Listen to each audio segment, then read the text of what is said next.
Ce job me bouffe de l'intérieur. Je ne peux plus respirer.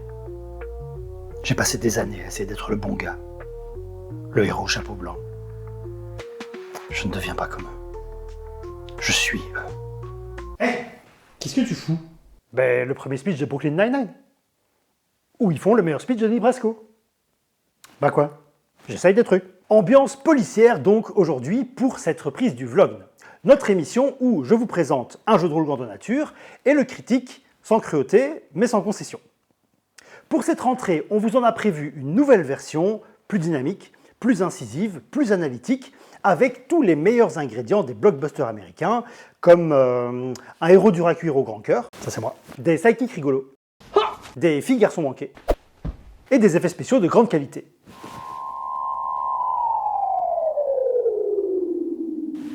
J'espère que vous êtes en forme. Aujourd'hui, on parle de Nous sommes la nuit.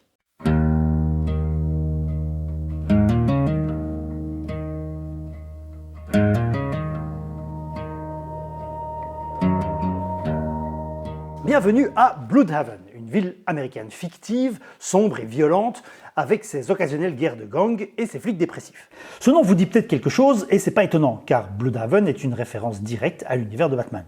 Mais sans les héros psychopathes et les super-vilains de carnaval. Il y a un peu plus de 20 ans, la police de Bloodhaven était gangrénée par la corruption. Jusqu'au jour où un groupe de jeunes recrues, parmi lesquels plusieurs vétérans du Vietnam, décident de faire le ménage. Ils font tomber les coupables, ils prennent la direction du commissariat, et très vite, ils imposent leur vision de l'ordre. À leur tête, le capitaine Barnes, qui, à la suite d'un fait divers entre barons de la drogue particulièrement sanglant, obtient la création d'une unité spécialisée pour lutter contre les gangs, la SFU, ou Street Fight Unit. Oui, ça va bien se passer. La SFU, c'est une section d'élite musclée, suréquipée et à la gâchette un peu facile, chargée de maintenir les gangs sous contrôle par tous les moyens nécessaires. Mais le temps passe et les mentalités évoluent.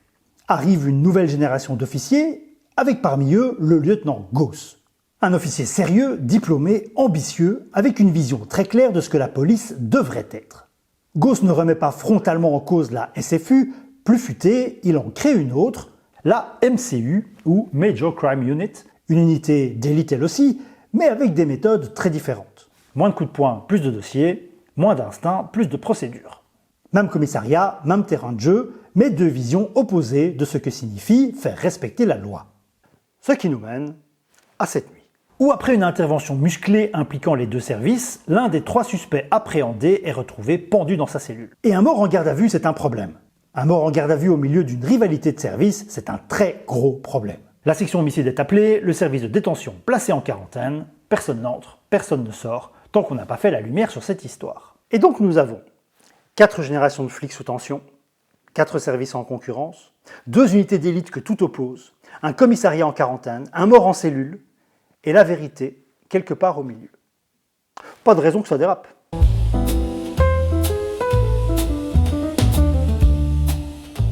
Nous sommes la nuit, c'est un GN belge de type court, créé et organisé par le collectif ZAP, pour Zone d'animation prototype, un huis clos qui se déroule donc entièrement dans le service détention du commissariat. Ici, pas de héros, pas de fantastique, juste des flics, des mensonges, des disputes et un corps en cellule.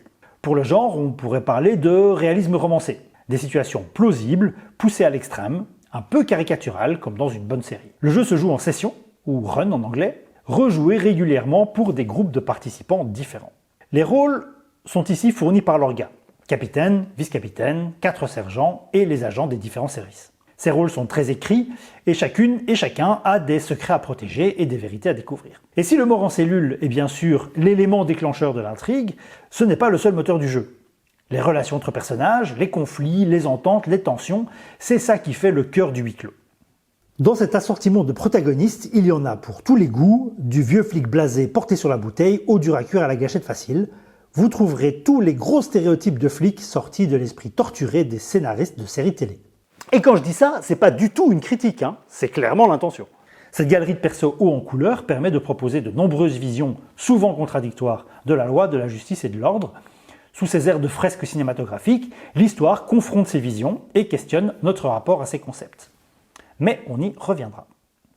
Alors concrètement, comment ça se passe? Tout le jeu se déroule dans les bureaux de la détention et, détail important, dans la salle d'interrogatoire attenante. Une salle équipée d'un joli système de caméra qui permet de suivre ce qu'il s'y passe, à condition que personne n'ait coupé les micros.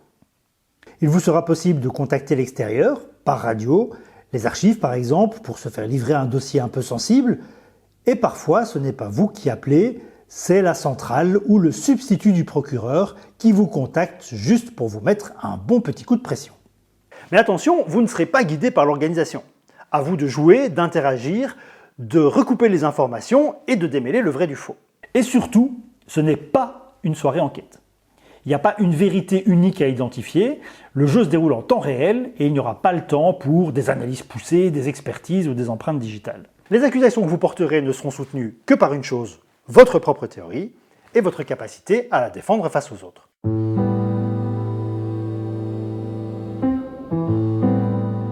Nous n'allons pas vous raconter Nous sommes la nuit. Nous ne voudrions pas vous divalgucher, pas vous spoiler l'intrigue. Si vous voulez savoir comment tout ça se termine, il va falloir y jouer vous-même. Mais en gros, tout le monde soupçonne tout le monde, des secrets honteux sortent au grand jour, la tension monte, les masques tombent, bref, un commissariat en quarantaine, ça ne rend pas vraiment les gens plus aimables. Par contre, on peut vous dire ce qu'on en a pensé.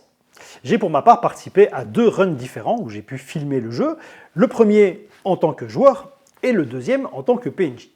Et je pense donc que j'ai une vision assez large de ce que le jeu cherche à produire et de ce qu'il produit réellement. D'abord, on l'a dit, Nous sommes la nuit aligne tous les clichés du polar américain.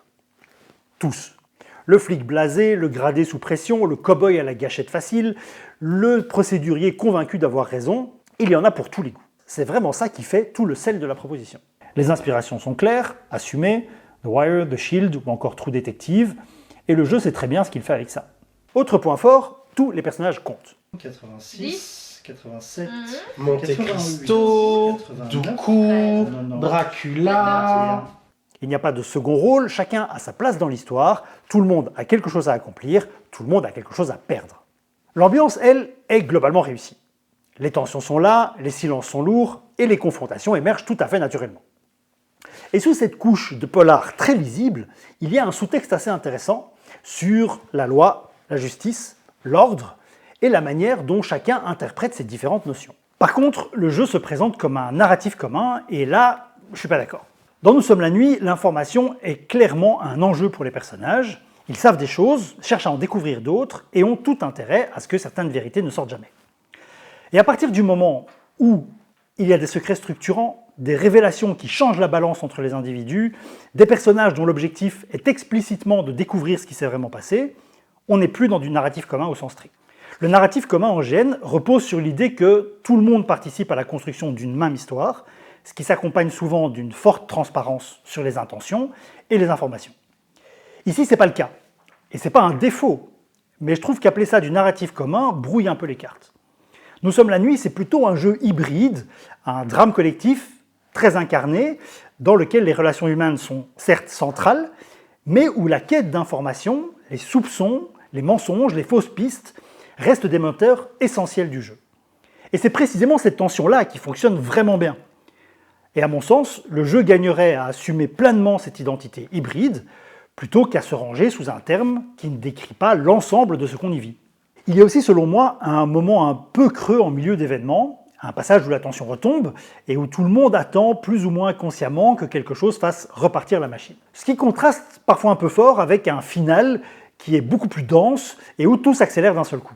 La conséquence, c'est que certaines intrigues secondaires, plus fines, plus intimes, peuvent se retrouver écrasées par des révélations plus spectaculaires au moment du final, pas parce qu'elles sont moins intéressantes, mais parce qu'elles arrivent tout ensemble au moment d'un embouteillage narratif.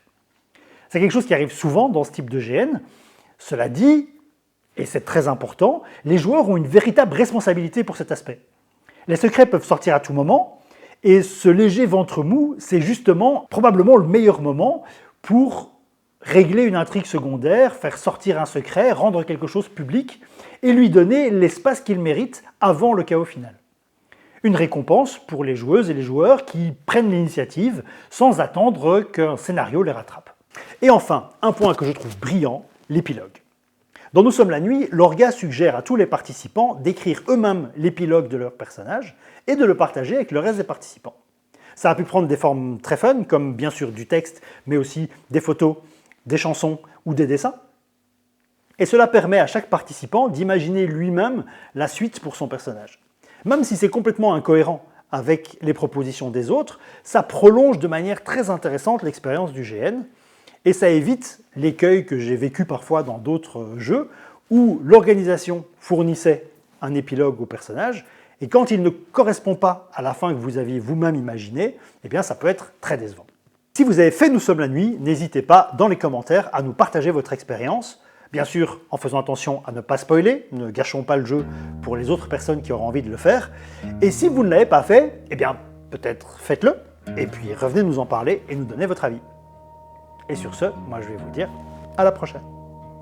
Red and blue lights on cracked asphalt. Bloodhaven never sleeps clean. Sirens hum like lullabies for ghosts stuck in between. Ross lights up another truth.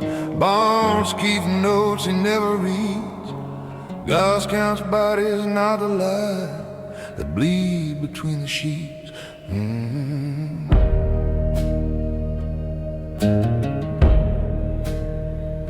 Street fight unit, hands in red.